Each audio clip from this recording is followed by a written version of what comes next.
আর্থিক প্রতিষ্ঠার বিভাগের প্রস্তাবিত সাংগঠনিক কাঠামো জনতা ব্যাংকে দ্রুত অনুমোদনের দাবি জানিয়েছে রাষ্ট্রায়ত্ত ব্যাংক কর্মকর্তা ঐক্য পরিষদ।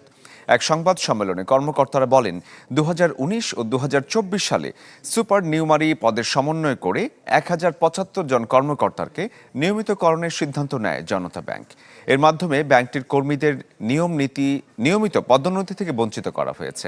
নেতারা অভিযোগ করেন, জনতা ব্যাংকের পদোন্নতির জটিলতা কাটাতে বিভিন্ন দাবি উত্থাপন করা হলেও কোনো দৃশ্যমান পদক্ষেপ নেওয়া হয়নি।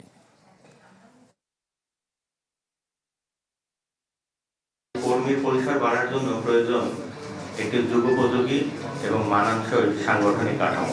নিয়মিত পদোন্নতি বন্ধ, আর একটা হচ্ছে অর্গানোগ্রাম অনুমোদনে আর্থিক প্রতিষ্ঠান বিভাগ কর্তৃক বিলম্ব।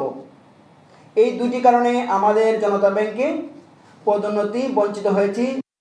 বাংলা কিউআর, যেখানে নগদ পেমেন্ট সেখানে। সারা দেশে 10 লাখেরও বেশি মার্চেন্টে নগদে পেমেন্ট করুন খুব সহজে।